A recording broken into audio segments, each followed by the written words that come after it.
Hello friend, welcome to Jhilam's kitchen. আজকে আমি আপনাদের সাথে শেয়ার করতে চলেছি একটা দারুণ স্বাদের রসপুলি পিঠের রেসিপি। এটা খুবই কম উপকরণ দিয়ে খুব কম সময় বানানো যায়। যে কোনো অন্যান্য পিঠের থেকে এটা বানানো খুবই সহজ। আপনাদের যদি আমার এই রেসিপিটা ভালো লেগে থাকে তাহলে আপনারা লাইক, শেয়ার, কমেন্ট অবশ্যই করবেন।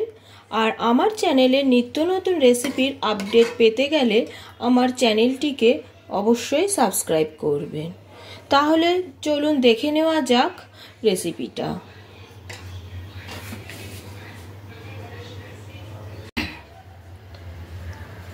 রসপুলি পিঠে বানানোর জন্য আমি এখানে নিয়ে নিয়েছি নারকেল কোড়া।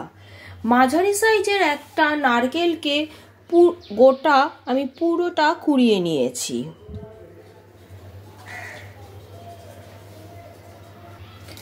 এবার আমি নারকেলটাকে একটা মিক্সিং জারে নিয়ে নেব।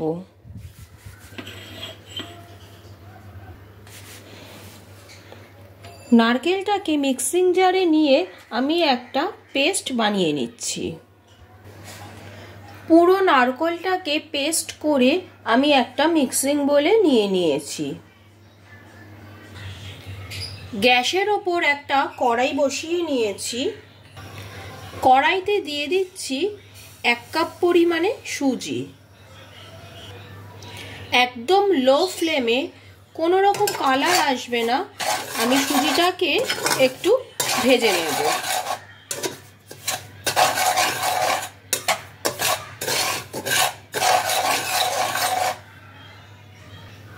সুজিটা কিন্তু সাদাই থাকবে, কোনো রকম কালার আসবে না।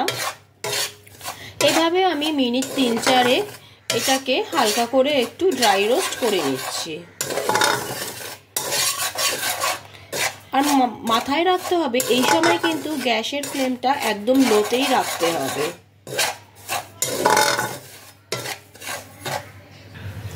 সুজিটা ড্রাই রোস্ট করা হয়ে গেছে। এবার আমি গ্যাসের ফ্লেমটাকে অফ করে সুজিটাকে একটা আলাদা পাত্রে নামিয়ে নিচ্ছি। এবার ওই মিক্সিং বোলে নারকেলের মধ্যে আমি দিয়ে দিচ্ছি গুড়। আমি এখানে পাটালি গুড় ব্যবহার করেছি। এখানে আমি 1 কাপ পরিমাণে পাটালি গুড় নিয়ে নিয়েছি। পাটালি গুড় আর নারকেলটাকে এভাবে ভালো করে মিশিয়ে নিতে হবে।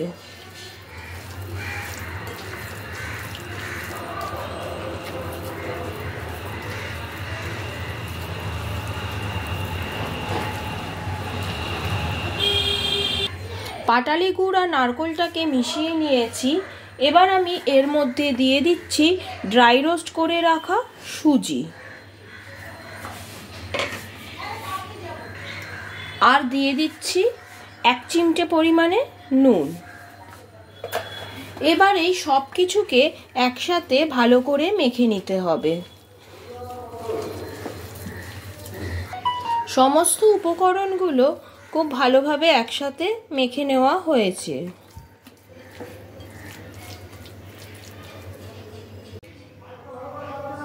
এবার গ্যাসের ওপর একটা কড়াই বসিয়ে নিয়েছি। কড়াইয়ের মধ্যে দিয়ে দিচ্ছি মিশ্রণটা। কোনো রকম ঘি বা তেল কোনো কিছু ছাড়াই শুকনো কড়াইতে আমি মিশ্রণটা দিয়ে দিলাম। এই সময় কিন্তু গ্যাসের ফ্লেমটা একদম লোতেই রাখতে হবে। এর মধ্যে একটু সময় ধরে ধীরে ধীরে মিশ্রণটাকে ভালোভাবে পাক দিতে হবে।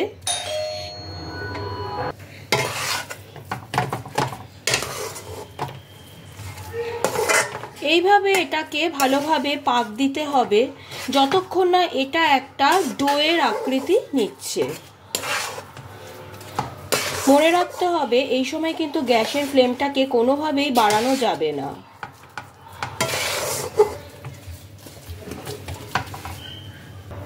প্রথমে গুড়টা গলে গিয়ে একটু লিকুইড হবে, পরে আবার সেটা নিজেই টেনে যাবে।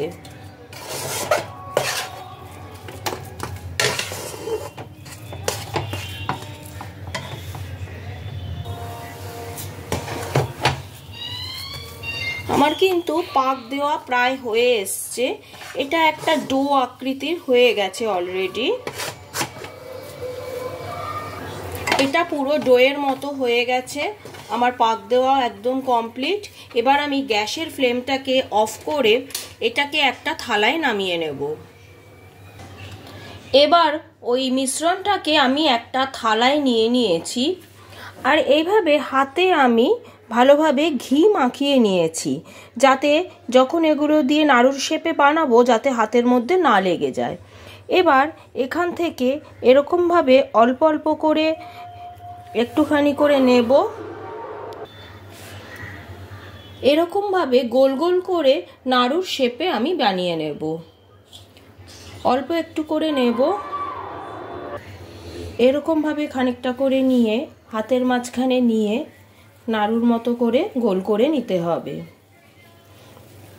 এটা কিন্তু গরম অবস্থাতেই বানাতে হবে, ঠান্ডা হয়ে গেলে কিন্তু ঠিকমতো বানানো যাবে না। এইভাবে নাড়ুর শেপে আমি পুরো মিশ্রণটাকে এইভাবে নাড়ুর শেপে বানিয়ে নিচ্ছি।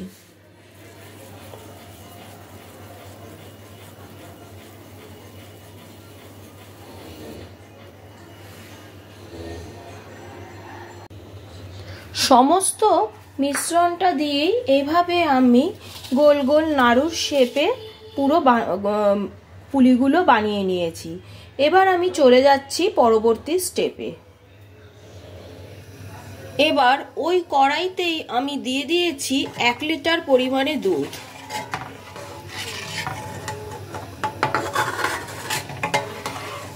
দুধটাকে ভালোভাবে জাল দিয়ে নিতে হবে।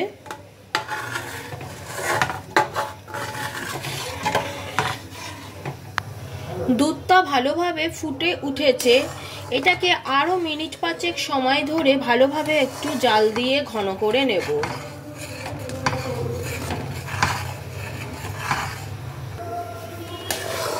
পাঁচ মিনিট ফোটানোর পর দুধটা বেশ ঘন হয়ে গেছে।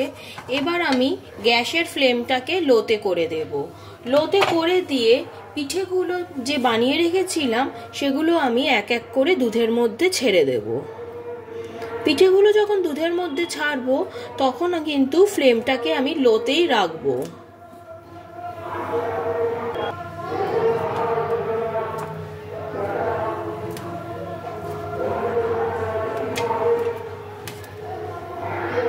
পিঠেগুলো দুধের মধ্যে ছাড়ার পর আমি গ্যাসের ফ্লেমটাকে মিডিয়ামে করে দেব।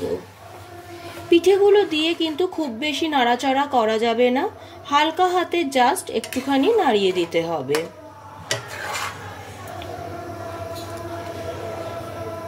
পিঠেগুলোকে দুধের মধ্যে দিয়ে 7 থেকে 8 মিনিট আমি রান্না করে নেব। এতে পিঠেগুলো নরম তুলতুলে হবে আর দুধটাও ভালোভাবে পিঠের মধ্যে ঢুকবে, তাতে পিঠেটা খেতেও খুব সুস্বাদু হবে।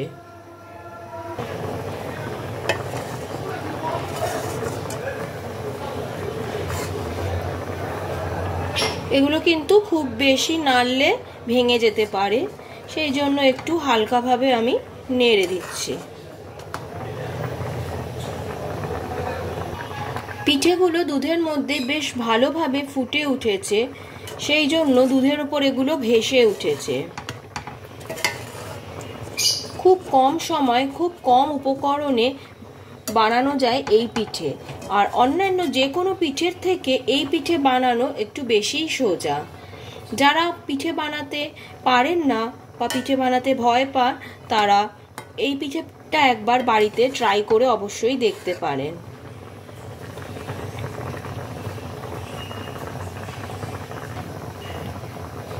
আট মিনিট মতো হয়ে গেছে।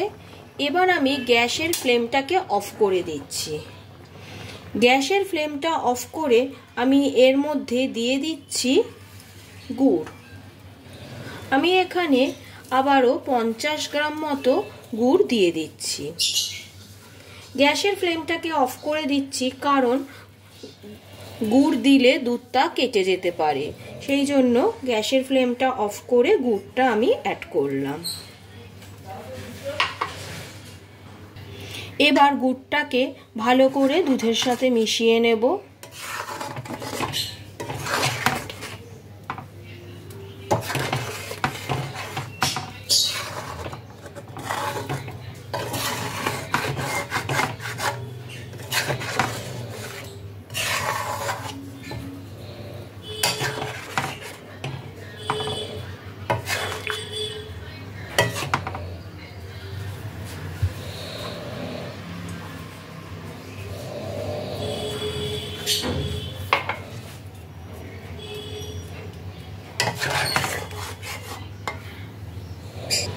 গুড়টা খুব ভালোভাবে দুধের সাথে মেশানো হয়ে গেছে। আমি আবারও গ্যাসের ফ্লেমটাকে অন করে মিডিয়ামে দিয়ে দেব। এইভাবে মিডিয়ামে রেখে আরও 3 থেকে 4 মিনিট আমি এটাকে ফুটিয়ে নিলে আমার পিঠে একদম রেডি হয়ে যাবে। 3 থেকে 4 মিনিট আমি আরও এটাকে রান্না করে নিলাম। এতে মিশ্রণটা আরও একটু ঘন হয়ে যাবে আর পিঠেগুলো আর একটু ভালোভাবে রান্না হয়ে যাবে। 4 মিনিট হয়ে গেছে, আমার কিন্তু পিঠেটা একদম রেডি। এবার আমি গ্যাসের ফ্লেমটাকে অফ করে পিঠেগুলোকে একটা সার্ভিং বলে সার্ভ করে নেব।